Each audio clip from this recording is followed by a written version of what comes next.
7 long winters had passed. Zayn finally returned to the familiar Kandari hills. He brought back a global empire, riches beyond measure, but instead of a joyful welcome, a nightmare awaited him. He found Nala, the absolute queen of his heart. She was begging for drops of water at the dusty village gates. Meanwhile, his very own flesh and blood feasted wildly on his fortune. The roots of their tragedy ran deep. It began when the red earth of Kandari was bone dry, deeply cracked, and unforgiving. 7 years ago, Zane was just a struggling young man. He had rough, calloused hands, yet his heart was full of desperate, burning hope. His family was drowning under heavy debts, left behind by his late father. The financial burden was crushing. It threatened to swallow his mother, Mara, and his younger sister, Sira. They were staring at absolute, humiliating ruin. But Zane had one pure light in his dark, exhausting world. It was his beautiful, incredibly gentle wife, Nala. At that time, she was carrying their very first child. Zane knew that staying in the village meant certain starvation. His growing family would simply not survive. So, he made an agonizing, heartbreaking decision. He would travel across the vast, unpredictable oceans to seek a better fortune. On the morning of his painful departure, the humid air clung tightly to their skin. Zane stood under the ancient towering baobab tree at the village edge. He held Nala so close to his chest, feeling her heartbeat. Hot tears rolled down her soft cheeks. They soaked straight into his worn, faded linen shirt. Reaching down, he picked up some dry elephant grass. With quick, loving fingers, he braided a simple, rustic ring. He slipped it gently onto her trembling finger. Looking deep into her sorrowful eyes, he swore a solemn, binding vow. He promised to work until his very bones ached. He promised to send real gold back to Kandari. One day, he would build her a grand, beautiful mansion. There, she would rule forever as the unquestioned queen of his heart. Now, Nala did not care about grand mansions or shiny gold. She only cared about his safe, healthy return. Still, she managed a brave smile through her bitter tears. She kissed his rough hands, praying fervently to the ancestors for his protection. Little did she know, the nightmare was just beginning. The exact moment Zayn walked past those village gates, a dark storm was already brewing. Zayn had barely been gone for a single moon cycle. That was when the true, ugly nature of his family fully revealed itself. Mara, his fiercely proud mother, had always harbored a bitter, secret resentment toward Nala. Mara honestly believed her handsome son was destined for greatness. He should have married the pampered daughter of a wealthy merchant. He shouldn't be tied to a simple girl with nothing but a pure, kind heart. With Zayn completely gone, Nala had absolutely no one to defend her. Mara's hidden cruelty blossomed quickly, spreading like a poisonous, thorny flower. It started with nasty whispers, escalated to public insults, and finally became absolute tyranny. Sira, eager to please her wicked mother, eagerly joined in the daily torment. She was deeply envious of Nala's natural, effortless grace. When the very first letter from Zayn finally arrived from overseas, it brought hope. It was accompanied by a thick, heavy envelope of foreign currency. This money was strictly meant for Nala's medical care and comfort, but Mara intercepted it before Nala even saw it. She coldly read the loving, tender words her son had written. Then, without a second thought, she tossed the precious letter right into the cooking fire. She stole the money for herself. She went to the market and bought expensive, vibrant silk wrappers. When Nala humbly, quietly asked if any news had come from her husband, Mara turned around. She let out a sharp, wicked laugh that echoed terrifyingly through the dirt courtyard. Mara looked Nala in the eye and lied. She said Zayn had completely forgotten her. She claimed he had found a wealthy, modern wife in those foreign lands. Mara called Nala a curse, a terrible omen that had driven her only son away. Those vicious lies dropped like a heavy stone in Nala's stomach. Yet, she flatly refused to believe a single word of them. Her loyal heart held tightly to the memory of that simple grass ring. She remembered the sacred vow made under the ancient baobab tree. However, her unwavering faith only infuriated the wicked Mara even further. One terrifying evening, heavy thunder rolled aggressively across the dark, stormy sky. Mara and Sira marched into Nala's small room. They violently dragged the heavily pregnant woman out into the cold dirt. They aggressively stripped her of her few decent, clean clothes. Instead, they tossed her a filthy, torn potato sack to cover her shivering body. Then, they beat her mercilessly with heavy wooden broomsticks. Their shouted insults cut much deeper than the actual physical blows. Finally, they drove her completely out of the family compound. They banished her into the deep, dangerous forest surrounding Kandari. Mara screamed a final, chilling warning. If Nala ever showed her face at their door again, the village guards would stone her to death. That very same night, terror and pain consumed the lonely forest. Beneath a leaking canopy of broad, wet leaves, Nala went into labor. Surrounded by the terrifying, echoing sounds of the wild wilderness, she gave birth. She delivered a tiny baby boy, naming him Cato. She had no experienced midwife to help her. There was no warm water and absolutely no soft, clean blankets. She carefully wrapped her fragile, crying son in the cleanest parts of her torn potato sack. Holding him close, she wept alone until her eyes were completely swollen shut. Days slowly, painfully turned into weeks. Soon those weeks bled into long, agonizing years. Nala eventually found a small, hidden shelter. It was a dilapidated, abandoned stone cave located deep in the rocky hills. It was far away from the cruel, judging eyes of the village. For 7 long years, she lived a life of unimaginable, brutal hardship. Her skin, which was once glowing and incredibly soft, changed drastically. It became tough, leathery, and covered in dark, painful scars. The biting sun and the thorny forest bushes took a heavy toll. Her bare feet were deeply cracked, looking just like the parched earth she walked upon daily. Every single day was a brutal, exhausting battle just to survive. To keep her growing son alive, Nala was forced to swallow every ounce of her pride. She had to walk down to the dusty village gates. There, she begged quietly for leftover yams and discarded, stale crusts of bread. She slowly became a forgotten ghost of Kandari. She was a woman who had learned to take up as little space as physically possible. Cato grew into a quiet, highly observant 6-year-old boy. He possessed his distant father's deep, intensely intelligent eyes. However, his small, undernourished body was terribly frail. On the exact day the winds shifted, the dry season aggressively returned to Kandari.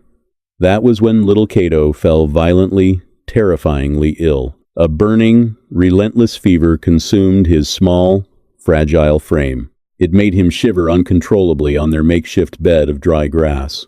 Panic and sheer desperation seized Nala's pounding heart. She knew she had no other choice. She had to go down to the crowded village market. She couldn't just beg for food scraps today. She needed to beg for a single, valuable coin to buy medicinal, healing herbs. Meanwhile, thousands of miles away across the ocean, Zane had conquered the business world. He had successfully built a massive empire of shipping, logistics, and raw materials. His powerful reach spanned across 3 different continents. He proudly possessed corporate headquarters made of gleaming glass and modern steel. His massive investment portfolio could easily buy entire small nations. He owned a stunning fleet of luxury, imported vehicles. Over the long years, he had sent millions of dollars back to Kandari. He had blindly entrusted these massive funds to his mother Mara. He fully expected to return to a highly prosperous family and a pampered, deeply happy wife. But over the last few quiet months, a strange, unsettling feeling had taken root. A heavy doubt settled deep inside his chest. The letters dictated by his mother spoke constantly of immense wealth and grand, loud parties. Yet they strangely claimed that Nala had run away with another man years ago. They said she had completely abandoned her wifely duties. Zayn knew the woman he truly loved. He intimately knew the pure soul of the girl who wept under the baobab tree. His mother's unbelievable story simply did not make any sense. His vast, overflowing wealth had brought him absolute, unquestioned power. But it had also taught him a very crucial, harsh lesson. Success truly reveals a person's character. It absolutely does not change it. To uncover the real truth, Zayn decided to finally return to Kandari. But he would not arrive as a flashy billionaire chief executive officer. He quietly parked his private, luxurious jet in the distant capital city. He deliberately left his tailored silk suits and gold-rimmed watches far behind.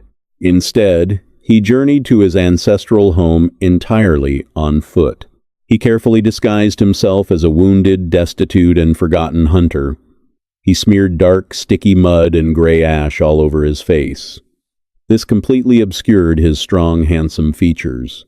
He glued a ragged, thick, dirty beard to his jawline.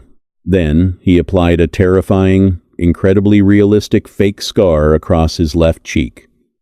He wore clothes that looked as though they had been viciously chewed by wild, starving dogs. To complete the illusion, he walked with a heavy, painful limp. He leaned heavily on a crooked, rough wooden stick. When the heavily disguised Zayn arrived at the bustling Kandari market, the heat was absolutely unbearable. The strong scent of frying onions and roasted spiced meat filled the thick air. It mingled unpleasantly with the choking dust kicked up by hundreds of busy feet. He stood quietly near the main entrance, pretending to beg for coins. Beneath the dirt, his keen, sharp eyes scanned the massive crowd. He was looking desperately for any familiar, recognized faces. Suddenly, a loud commotion broke out near the colorful fruit stalls. Zayn quickly turned his head, and he felt his heart stop entirely in his chest. There, kneeling pitifully in the red, dusty dirt, was a woman. She was so incredibly thin that she looked exactly like a fading shadow. She was wearing a bizarre garment, made entirely of stitched-together, filthy rags. Her head was bowed low in deep shame. She was desperately trying to gather a few dirty, trampled pieces of dried bread from the ground. It was Nala, the absolute queen of his heart, the very woman for whom he had conquered the world. She was crawling in the dirty dust like a starving stray dog. Before Zayn could even begin to process the sheer, paralyzing shock, someone else appeared. A woman, draped in expensive, imported, bright lace, stepped out from a nearby fabric shop. It was his own younger sister, Sira. She looked remarkably plump, deeply radiant, and was dripping with heavy gold jewelry. All of it was bought with his hard-earned, foreign money. Sira held a heavy wooden bucket, filled with dirty, gray mop water, in her manicured hands. With a cruel, booming, theatrical laugh that drew the immediate attention of the entire market, Sira moved. She aggressively tipped the heavy bucket forward. The foul, muddy water splashed entirely over poor Nala. It soaked her fragile rags and completely ruined the small, precious pieces of bread she had gathered. Sira looked down at her with an expression of absolute, unhidden disgust. She spoke loudly, her sharp voice carrying easily over the now silent, watching crowd. She aggressively told the beggar woman to get far away from her expensive, high-end shop. She loudly called Nala a cursed, filthy witch who polluted the very air they breathed. Nala did not try to fight back. In fact, she never fought back against their cruelty. She simply closed her tired eyes. Hot, bitter tears rolled quickly down her dirt-streaked hollow cheeks. Slowly, painfully, she pushed her aching body up from the wet mud. She picked up her completely empty wooden bowl. Her thin, frail shoulders were shaking visibly with silent, heartbreaking sobs. Zayn felt a murderous, blinding rage erupt violently inside his chest. His large hands trembled with fury, and he nearly dropped his wooden walking stick. He desperately wanted to scream out loud. He wanted to reveal his true identity right then and there. He wanted to physically tear the heavy gold right from his cruel sister's neck, but he violently forced himself to stay perfectly, rigidly still. He needed to see the absolute, terrifying depth of their daily cruelty. He needed to fully test the dark, murky waters of this poisoned, corrupted village. As Nala stumbled away blindly from the crowded market, her head hung low in utter defeat. By chance, she passed right by the exact spot where the disguised Zane was sitting. Seeing an opportunity, he intentionally let out a loud, highly agonizing groan. He let his crooked wooden stick clatter loudly to the hard ground. He slumped forward into the thick dust, acting as if he had collapsed from pure exhaustion and pain. Nala stopped immediately in her tracks. Despite her own profound, crushing misery, she paused. Despite the fact that her clothes were soaked in foul, smelly water, she didn't leave. Her child was starving in a cold cave, yet her core, beautiful nature remained completely untouched. Absolute, unwavering selflessness was woven deeply into her very soul. She looked down at the ragged, scarred, dirty stranger lying in the dirt. Everyone else in the busy market simply walked right past him. They pinched their noses in disgust. But Nala, the broken beggar, knelt gently beside him. Something incredibly deep and beautiful shifted warmly inside her tired chest. She spoke to him. Her voice was raspy from years of disuse, but it was still incredibly, remarkably gentle. She kindly asked the fallen stranger if he was badly hurt. She placed her small, calloused working hand gently on his broad, dirty shoulder. Zane slowly looked up into her familiar eyes through his muddy disguise. He saw the profound, lingering sadness sitting heavy in them. He noticed the dark, bruised circles of extreme exhaustion. But beneath all that, he saw an endless, glowing well of pure kindness. He rasped out a fake, incredibly weak reply. He claimed he had not drank a single drop of water in 3 days, and he could not walk. Without a single moment of selfish hesitation, Nala gently helped him sit up. She carefully untied a small, hollowed-out gourd from her thin waist. It contained the very last, precious drops of clean water she possessed. She had managed to draw it from the village well earlier that morning. It was originally meant to soothe Cato's burning throat, but she reasoned quietly that the merciful ancestors would surely provide another way. She lifted the small gourd to the dirty, cracked lips of the disguised stranger, letting him drink freely. Then, slipping her frail, bony arm firmly under his heavy, muscular shoulder, she hoisted him up. She softly told him that she did not have very much to offer, but she had a small fire and some cool shade. She swore she would never leave a wounded, suffering man to die in the market dirt. The long journey back to the hidden stone cave took several agonizing hours. Every single step was a monumental, painful effort. Nala's bare, unprotected feet bled freely against the sharp, jagged rocks of the forest path. But she never uttered a single word of complaint. She bore the heavy weight of the disguised billionaire with the silent, impressive strength of a mountain. Zane leaned heavily against her small frame, his mind reeling with overwhelming emotion. He was finally touching his beloved wife for the very first time in 7 long years. He could smell the familiar scent of rain and earth on her skin. He felt the sharp, protruding bones of her severely undernourished shoulders. It took every single ounce of his iron willpower not to break down. He wanted nothing more than to weep loudly into her dusty hair. When they finally, thankfully, reached the dark, damp stone cave, the reality was heartbreaking. The flickering, weak light of a tiny kerosene lamp illuminated the grim, depressing reality of Nala's existence. Zane was very gently lowered onto a makeshift bed of dry, scratchy, uncomfortable grass. It was exactly then that he saw the little boy, curled tightly into a small ball on the cold floor, shivering violently in his sleep. Was a child. Zane's breath hitched painfully in his tight throat. He looked closely at the young boy's face. He traced the familiar strong line of his jaw. He recognized the exact shape of his own nose. It was his son. The sole heir to a massive global shipping empire was sleeping on a pile of dirt. And he was burning up with a terrible, dangerous fever. Nala immediately rushed over to the sick boy. She felt his hot forehead with immense maternal worry. She then turned quickly to a small, flat grinding stone. She began to frantically, desperately grind a handful of bitter green forest leaves she had gathered earlier. She carefully mixed the crushed, potent leaves with a few precious drops of water. She gently, lovingly coaxed her sleeping son to swallow the bitter, life-saving medicine. After thoroughly ensuring the little boy was settled and comfortable, she turned her attention back. She brought the remaining crushed green leaves over to the wounded hunter, Zane. She fully intended to apply them gently to the fake, ugly scar on his cheek and his supposed leg wounds.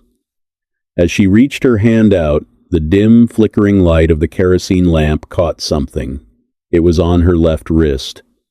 Zane froze completely. There, woven tightly and carefully around her incredibly thin wrist, was a miracle.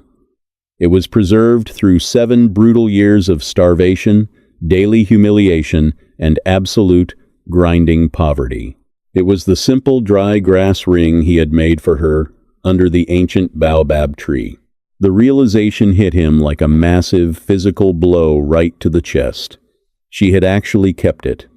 Through all the vicious, terrible lies his mother had spun, Nala held on. Through all the endless, daily torment, Nala had kept his sacred vow alive in her heart. Zayn quickly closed his eyes, pretending to fall deeply asleep from pure exhaustion. He knew that if he kept them open for even 1 second longer, the tears would finally fall. The powerful, billionaire chief executive officer lay silently in the dirt of a dilapidated, ruined cave. He listened closely to the soft, rhythmic breathing of his starving wife and his sick, fragile child. He had absolutely seen enough. He had felt more than enough pain. The ugly truth was laid completely bare before him. It was terrifying and completely undeniable. Neither of them knew that this silent, emotional night in the cave was just the beginning. A massive, terrifying storm of justice was rapidly gathering over the Kandari hills. And when it finally, inevitably broke, it would wash away the wicked completely. It would proudly crown the pure of heart. The very next morning, Nala woke up long before the sun had even begun to paint the Kandari sky. The air inside the stone cave was biting, freezing cold. It carried the damp, uncomfortable chill of the surrounding, waking forest. She moved with practiced, incredible silence. Her bare feet made absolutely no sound against the hard, rocky floor. She carefully checked on little Cato. His breathing had steadied slightly thanks to the herbal mixture, though his small, fragile forehead remained uncomfortably, worryingly warm. Satisfied that her son was resting peacefully, she turned to the dark corner of the cave. She gathered a heavy, massive bundle of dry firewood she had collected the previous, exhausting afternoon. She planned to trade this heavy wood at the village market. She hoped for a handful of cornmeal and perhaps a fresh, healing root of medicinal ginger. Before leaving, she poured a small amount of clean water into a coconut shell. She placed it carefully near the sleeping stranger she had rescued, ensuring he would have a drink when he woke. What nobody could possibly see was the quiet, immense strength that held her broken body together. Nala adjusted the heavy, rough bundle of wood on her frail, aching back. The rough bark scraped painfully against her scarred, thin shoulders. She began the long, agonizing, steep trek down the hill, heading toward the village gates. Behind her, the disguised stranger slowly opened his sharp eyes. Zayn had not slept a single, fleeting moment all night. He waited patiently until Nala was a safe, unseen distance away. So then he slowly sat up from the grass. He grabbed his crooked wooden stick and secretly followed her fading shadow. He adjusted his ragged, dirty clothes, making sure his fake, ugly scar was firmly in place. He needed to witness her daily, harsh reality with his own eyes. He needed to see exactly how his cruel family operated when they thought nobody of any importance was watching them. By midday, the Kandari market was a chaotic, overwhelming ocean of loud noise and intense heat. The burning, angry sun beat down mercilessly from above. It baked the red earth, causing the thick air to shimmer with heat. The strong scent of overripe mangoes and raw, pungent fish mingled heavily. It mixed with the suffocating dust kicked up by hundreds of busy, moving villagers. Nala stood incredibly quietly at the very edge of the busy market. She held her heavy bundle of wood, her head bowed in profound, absolute humility. She did not call out loudly to the passing, ignoring crowds. She simply waited patiently, desperately hoping a kind soul would finally notice her struggle. Suddenly, the noisy, chaotic chatter of the market died down completely. It was replaced by a nervous, highly respectful, hushed murmur. The massive crowd parted quickly, just like the Red Sea. Approaching the exact center of the market was a gleaming, imported luxury vehicle. It was a stark, jarring contrast to the deep poverty of the surrounding village. The heavy, polished doors opened smoothly. Mara stepped out proudly, accompanied closely by two heavily armed security guards. Zane's mother was draped heavily in yards of expensive imported silk. Her wrists were heavy with thick, solid gold bangles. They clinked loudly with every arrogant, boastful step she took. She held a delicate lace fan, waving it slowly to keep the common dust away from her powdered face. Zane stood perfectly hidden behind a tall, stacked pile of woven baskets. His large hands gripped his wooden walking stick so tightly his knuckles turned pure white. He watched his mother proudly survey the market with absolute, unhidden disdain. She treated the hard-working, honest villagers as if they were mere insects beneath her expensive leather sandals. Mara's sharp, cruel eyes scanned the busy perimeter. They abruptly landed right on Nala. A cruel, deeply venomous smile spread slowly across Mara's powdered face. She whispered something dark to her tall guards. They immediately marched aggressively toward the edge of the market. They grabbed Nala violently by her thin, fragile arms. They dragged her roughly into the very center of the square, right in front of the smiling Mara. The heavy bundle of firewood tumbled from Nala's aching back, scattering messily across the dirty ground. Mara stepped forward boldly. The heavy, suffocating scent of expensive foreign perfume rolled right off her. It completely overpowered the natural smell of the market dust.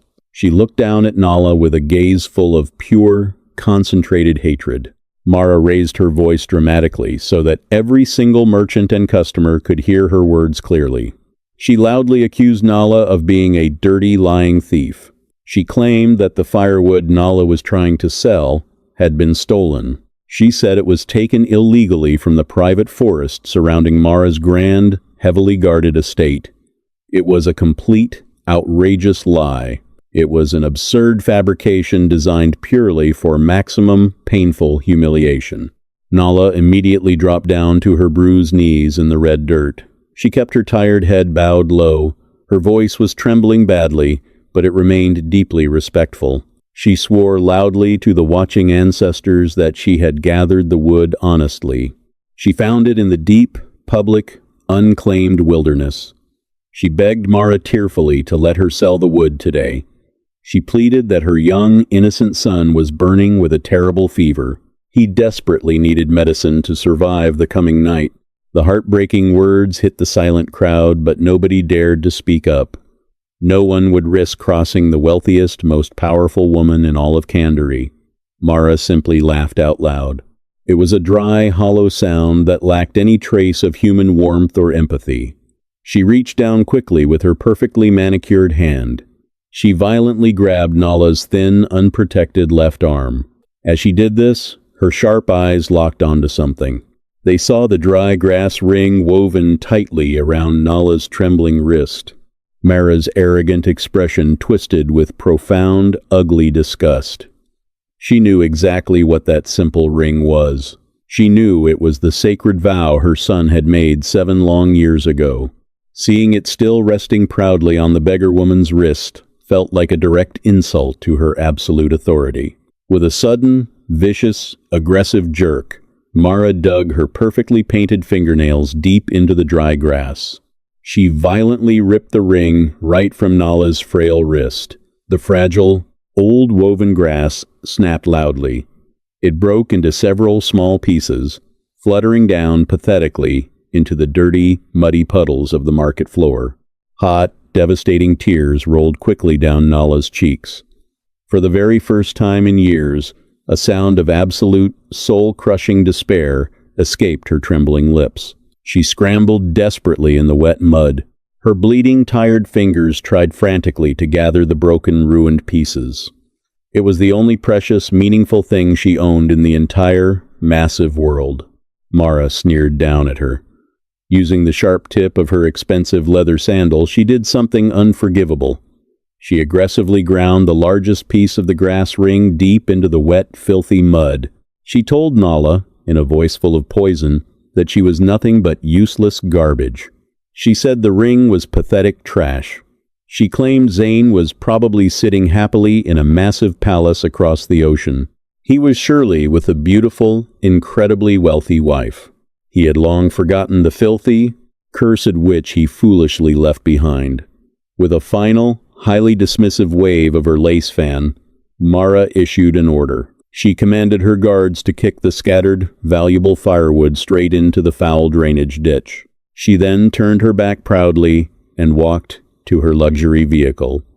She left poor Nala sobbing quietly, completely broken in the dirt. Those cruel words dropped like a heavy stone deep in Nala's fragile heart. As the nervous crowd slowly dispersed, leaving her totally alone in the market center, darkness closed in. An overwhelming, suffocating wave of despair threatened to consume her mind completely. Inside her tired head, a brutal, exhausting storm raged. She carefully gathered the ruined, muddy pieces of the grass ring. She pressed them tightly to her aching chest. In her deepest, most private thoughts, she openly questioned the silent heavens. She wondered if Zane was truly, permanently gone forever. She remembered the comforting warmth of his smile. She recalled the strong, steady cadence of his voice when he promised to build her a mansion. Had the immense wealth of the foreign lands truly erased her from his memory? Was she simply holding on to a fading ghost? But then, a powerful image flashed brightly in her mind. It was Cato's feverish, trusting face. Her child, Zane's own flesh and blood, was waiting for her in a cold, dark cave. She simply could not afford the selfish luxury of giving up to despair. Success reveals a person's character. It absolutely does not change it. However, immense suffering truly purifies the human soul. Nala wiped her muddy, wet tears. Her inner resolve hardened quickly into something completely unbreakable. She had learned over the years to take up as little space as possible in this cruel world. But she would fight the terrifying forces of death itself to keep her son breathing. She gathered the few unbroken sticks of wood from the foul ditch. She limped away slowly, deeply determined to find another way to survive. From the deep shadows of the woven baskets, Zane watched his wife disappear down the dusty road. A massive, painful lump formed quickly in his tight throat. It was thick and completely suffocating. He had just witnessed his own mother destroy the ultimate symbol of his love. He watched her try to crush the pure spirit of the woman he swore to protect. The intense betrayal cut him much deeper than any physical blade ever could. He desperately wanted to summon his elite security team right then. He wanted to burn the corrupt market to the ground. He wanted to strip his wicked mother of everything she proudly owned. But he held himself back with incredible, agonizing effort. The elaborate trap was not yet fully set. He needed them to expose the absolute, terrifying bottom of their dark souls. Days slowly, painfully turned into weeks. The unforgiving dry season showed absolutely no mercy to the parched Kandari hills. Cato's dangerous fever stubbornly persisted, leaving the little boy terribly weak and unable to stand. Nala was violently pushed to the absolute, terrifying brink of human endurance. She had completely exhausted all her traditional herbal knowledge. She needed a specific, incredibly rare root imported from the far northern mountains. It was a potent medicine only the chief village healer possessed, and it cost far more coins than Nala had seen in 7 brutal years. As the hot weeks went by, the village began massive preparations. It was time for the grand annual harvest festival. The central square was brightly decorated with colorful, flowing banners. The rhythmic, pounding beating of tribal drums echoed loudly through the surrounding valleys. Everyone in Kandari gathered excitedly to celebrate. They were wearing their absolute finest, most colorful traditional garments. Sira, Zane's highly arrogant younger sister, treated the festival as her own personal coronation. She sat proudly on a padded, ornate wooden throne. It was placed carefully under a large, shaded, comfortable canopy. She wore a stunning dress, woven tightly from pure silver threads. She was casually sipping sweet, expensive wine, imported directly from overseas. Absolute desperation drove Nala out of her hidden cave and into the heart of the noisy festival. She approached the village healer's busy tent. She fell heavily to her bruised knees, begging frantically for the imported mountain root. She promised wildly to work in the healer's fields for 10 full years. She would do anything if he would only save her dying son. The healer looked down at her with genuine pity, but he was a strict man of business. He shook his head sadly, explaining that the medicine was simply too expensive to give away for free. Sira, who had been watching this desperate exchange from her shaded canopy, saw an evil opportunity. She saw a chance for cruel public entertainment. She snapped her jeweled fingers loudly. She ordered her servants to quickly buy the mountain root directly from the healer. Sira held the small, precious, wrapped bundle of life-saving medicine in her hand. She loudly called the desperate Nala over to her throne. Nala crawled painfully through the hot dust. Her heart was beating incredibly fast with a fragile, tiny sliver of hope. She stopped right at the edge of Sira's canopy. She did not dare to look up into the cruel eyes of her smiling tormentor. Sira slowly swirled the sweet wine in her expensive glass. A wicked, highly predatory smile played on her painted lips. She spoke in a loud, incredibly clear voice. She wanted to ensure the surrounding festival crowds could hear her grand proposition. Sira loudly complained that her feet were incredibly tired. They ached from wearing such heavy, jeweled, expensive sandals all day. She told Nala that if she wanted the medicine to save her bastard child, she must work. She would have to provide a very special public service. Sira demanded that Nala get down firmly on her hands and knees in the red dirt. She wanted Nala to act as a literal human footstool. If Nala allowed Sira to rest her heavy, dirty sandals on her back for 1 full hour, she would get it. If she endured this while Sira comfortably watched the festival dancers, Sira would hand over the medicine.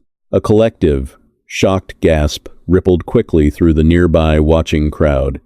It was an act of extreme, truly unspeakable degradation. To treat a living, breathing human being as mere furniture was a massive insult to the ancestors. But, out of fear, absolutely nobody intervened to stop it. Nala did not hesitate for even a single second. The cruel words hit her like a violent slap across the face. But her personal pride had completely vanished many long years ago. She looked hungrily at the small bundle of medicine in Sira's hand. It literally meant Cato's continued life. Without a single defiant word of protest, Nala turned around slowly. She lowered her frail, shaking body into the hot, suffocating dust. She firmly braced her hands and knees against the hard earth. Sira let out a loud, highly triumphant, evil laugh. She lifted her feet proudly and rested her heavy, leather-clad sandals. She placed them directly onto the exact center of Nala's fragile, aching spine. For one agonizing, endless hour, the loud festival raged on all around them. The drums beat furiously, kicking up thick, choking clouds of dust. It coated Nala's sweating, trembling, exhausted body completely. The heavy weight of Sira's feet pressed down brutally on her frail bones. It caused sharp, shooting pains to radiate terribly through her tight chest. But beneath her calm, silent exterior, a quiet, massive resilience held her incredibly steady. Nala closed her eyes tightly and separated her mind completely from her suffering body. She refused to hear the mocking, cruel laughter of Sira's wealthy friends. She tried not to feel the humiliating heavy weight on her back. In her mind, she was already back in the cool cave. She was holding Cato tightly, feeling his terrible fever break, watching him finally smile. She endured the ultimate public humiliation with the silent, immense dignity of a true martyr. Standing totally anonymously in the busy crowd, disguised beneath his ragged cloak, Zane watched everything. He watched the entire, sickening spectacle unfold. His broad chest heaved heavily with suppressed, highly violent breaths. He watched his own sister treat his beloved, pure wife like a common animal. He looked closely at the faces of the watching villagers. These were the people he had sent millions of dollars to uplift and protect. He watched them stand by lazily and allow this absolute atrocity to happen. The dark poison had completely infected the entire village. When the agonizing hour finally, mercifully passed, Sira carelessly kicked Nala hard in the side. It was her cruel signal that she was finally finished. Sira tossed the small wrapped bundle of medicine casually into the dirt. She laughed loudly as Nala scrambled frantically to retrieve it. Nala completely ignored the sharp, lingering pain in her abused back. She clutched the life-saving medicine tightly to her chest. She whispered frantic prayers of deep gratitude to the empty sky above. Then, she ran as fast as her broken, bleeding feet could carry her back to the hills.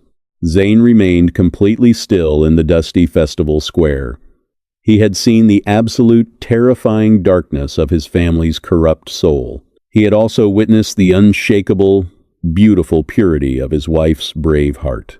The intense testing phase was very nearly complete, but there was one final, necessary act required. As the loud festival slowly died down, Zayn overheard the village elders talking.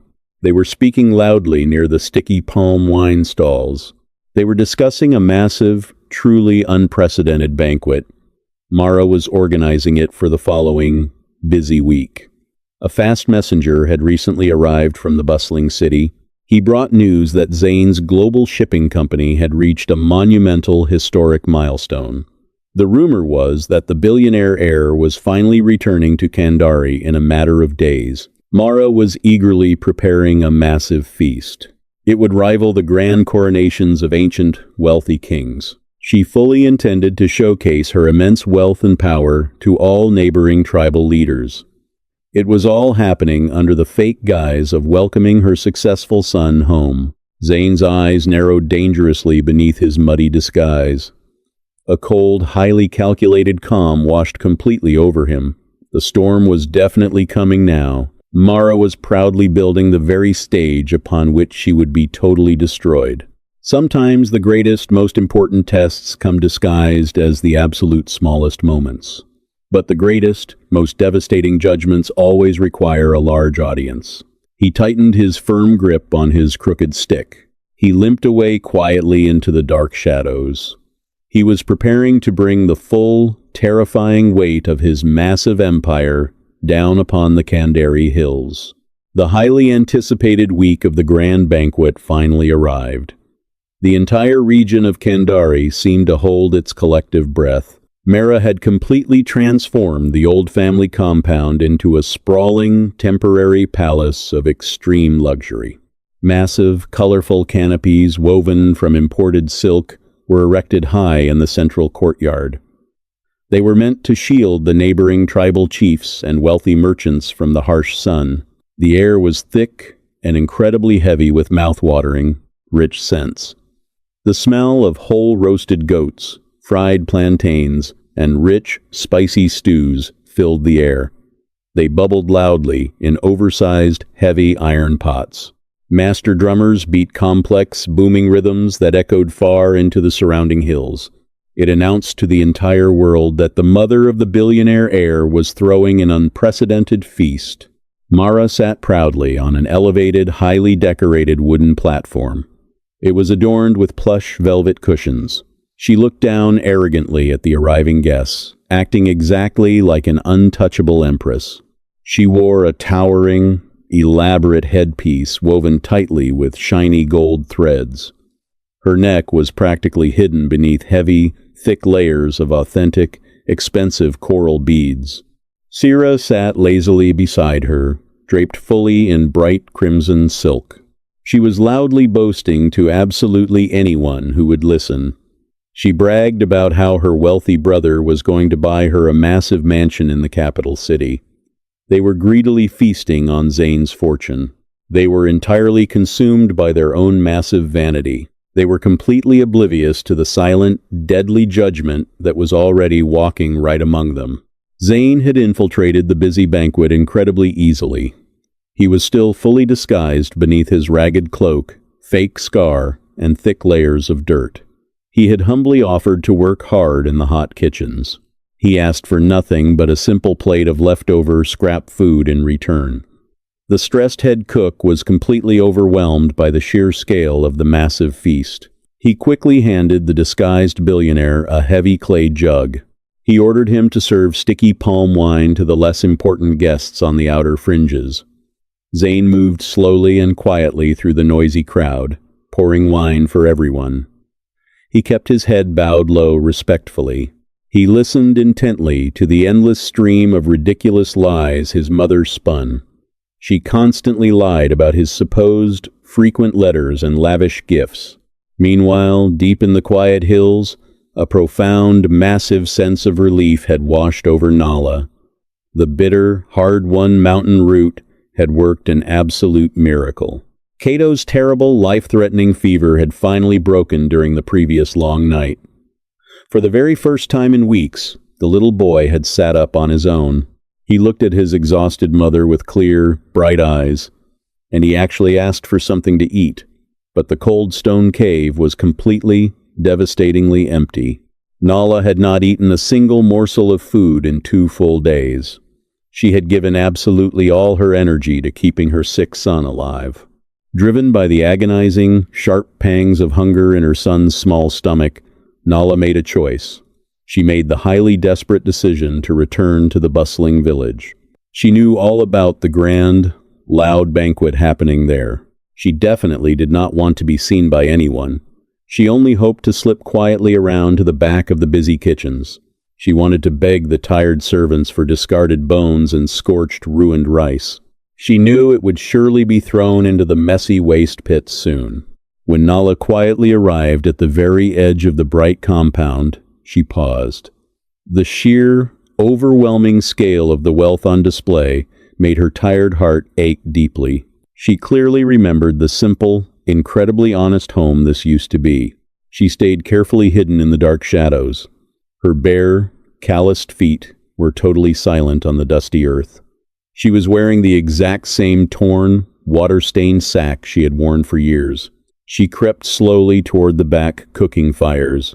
Her thin hands were trembling violently with pure exhaustion. But fate, as always, had completely other plans for her. Sira had walked angrily to the back of the compound. She wanted to complain loudly to the servants about the warm temperature of her expensive wine. Suddenly, she spotted Nala hiding nervously near the smelly waste pits. A wicked, highly predatory gleam lit up Sira's dark eyes instantly.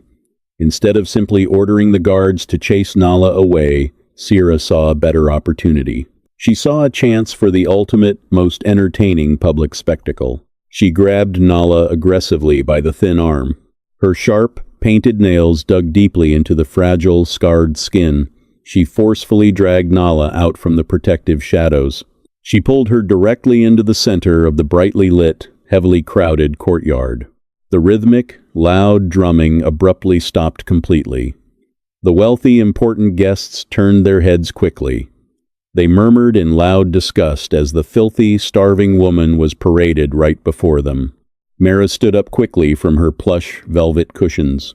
Her face contorted wildly with absolute, uncontrollable fury. She was furious at the sudden sight of her banished, hated daughter-in-law. She felt Nala was completely ruining the perfect aesthetics of her flawless party. She demanded loudly to know why Sira had brought the cursed witch inside. Why bring her into the honorable presence of such highly esteemed, wealthy guests? Sira laughed out loud. It was a piercing, terrible sound that cut sharply through the sudden silence. She loudly proclaimed that the beggar woman was caught trying to steal from the waste pits. But, she said, rather than sending her to the dark village prison, they should be merciful. They should allow her to actually earn her pathetic meal. Sira pointed dramatically to the far, dirty corner of the massive courtyard. That was where the horses and goats belonging to the visiting chiefs had been tied up all day. The ground there was thick with foul-smelling animal dung and wet, muddy hay. Sira declared her cruel punishment loudly. If Nala wanted a simple plate of leftover rice, she must work for it. She must get down on her hands and knees. She must scoop the animal waste into baskets using her bare, unprotected hands. She must do this while the wealthy guests watched and enjoyed their fine, delicious meals. The incredibly cruel words hit Nala like a violent slap across the face. A massive, painful lump formed in her dry throat. It was so thick she could barely breathe the dusty air. To be forced to clean animal filth with her bare hands in front of the entire region was horrific. To do it in the very courtyard where she had once walked proudly as a respected wife was worse. It was a terrifying degradation, completely beyond normal human comprehension. Hot tears rolled freely down her tired cheeks. They left clean, wet trails through the thick dust on her face. She looked desperately at the familiar faces of the village elders. These were the very people she had grown up with. But they all looked away quickly, fully complicit in their cowardly silence. In her mind, Nala questioned the silent ancestors one final, desperate time. She asked what terrible, unforgivable sin she had committed. Why did she deserve this endless, brutal season of immense cruelty? But then, the powerful image of Cato's hungry, trusting eyes filled her thoughts. She had to take up as little space as possible. She had to survive for him. With agonizing, heartbreaking slowness, Nala walked to the dirty corner of the courtyard. She fell heavily to her bruised, scarred knees in the foul-smelling mud. She reached out slowly with her bare, trembling hands. She began to scoop the warm animal dung directly into a woven basket. The wealthy crowd erupted into sudden, incredibly cruel laughter. Mara raised her shiny golden goblet high into the air. She toasted loudly to her clever daughter's brilliant, entertaining idea. She was happily celebrating the absolute, public humiliation of the woman Zayn had loved. Standing just a few short feet away, Zayn watched it all. He was still holding the heavy clay jug of cheap wine. Suddenly, he felt something deep inside him snap completely. The massive, gathering storm had finally, violently broken. He had seen the absolute depths of their sickening depravity. He had witnessed his pure wife sacrifice the very last shreds of her human dignity. She did it solely for the immense love of their child. The agonizing testing phase was finally over. Mara tapped a silver spoon loudly against her golden goblet. She was calling for absolute silence from the laughing crowd. She puffed out her chest proudly. Her voice dripped heavily with extreme, sickening arrogance. She welcomed the visiting chiefs warmly. She boasted loudly that this massive feast was a mere fraction of the coming wealth. It was nothing compared to what her beloved son Zane was bringing home. She boldly claimed Zane had written to her just yesterday. She said he promised to buy the entire lush valley. He was going to crown his dear mother as the supreme queen of Kandari. She raised her glass incredibly high into the warm evening air. Then, the ragged, dirty wine server suddenly moved.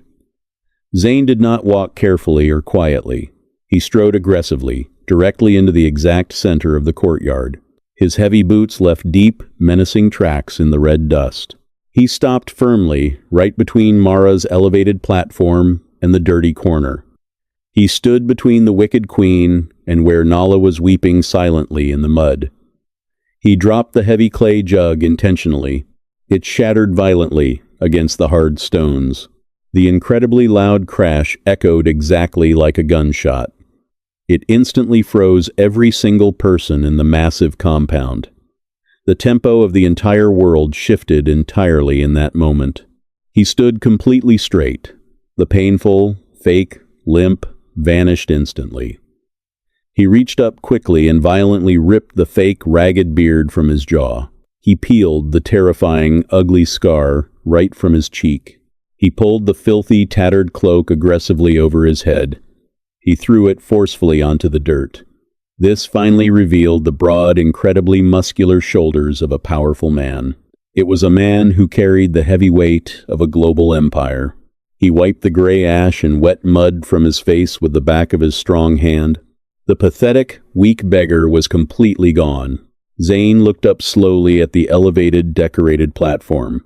His deep eyes were entirely black with uncontrollable rage. His voice was like rolling thunder. He asked his mother a single, terrifying question. He asked exactly where the millions of dollars he had sent to protect his wife had gone. A massive chain reaction of absolute, paralyzing terror swept rapidly through the courtyard. Mara dropped her shiny golden goblet in pure shock. It clattered loudly down the wooden steps, spilling red wine that looked exactly like fresh blood. Her jaw fell open completely. Her eyes bulged wildly from their sockets. She stared in absolute horror at the angry face of her son. The color drained completely, instantly from her powdered, arrogant face. Sira collapsed heavily to her weak knees. Her bright crimson silk dress pooled messily around her. A high-pitched, pathetic whimper escaped her trembling, pale lips.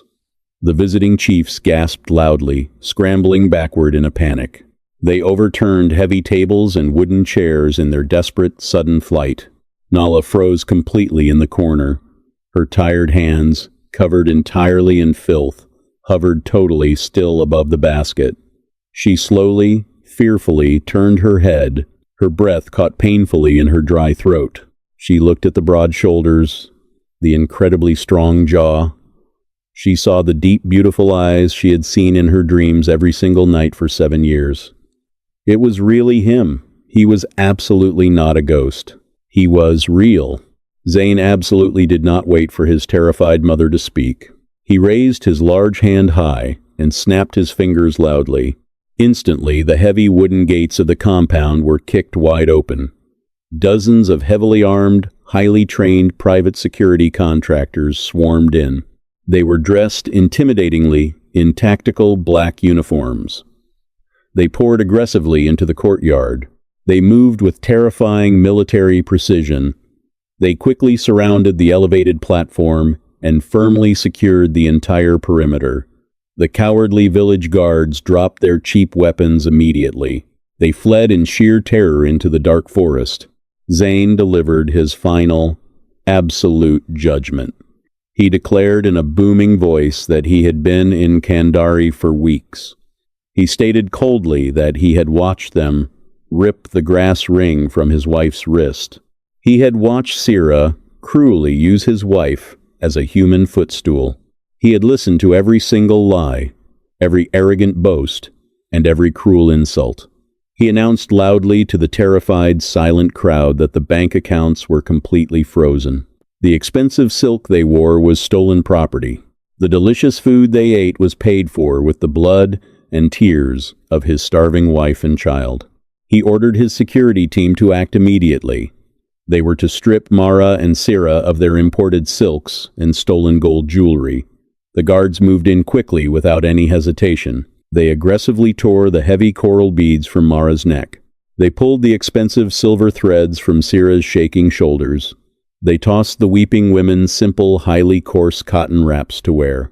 Mara began to scream wildly, begging desperately for mercy. She fell heavily to the ground, attempting pathetically to kiss Zayn's dusty boots. Sira sobbed hysterically on the floor. She loudly blamed her wicked mother for absolutely everything that had happened. But Zane felt absolutely nothing for them anymore. His heart was completely cold to their fake tears. He looked down in disgust at the women who had tortured his beloved family. He told them flatly that success truly reveals character. He said the dry, bitter dust of Kandari would be their only lasting inheritance.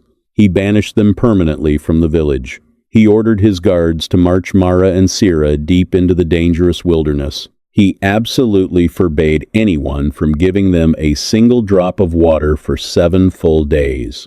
This mirrored the exact, brutal cruelty they had so easily inflicted upon Nala.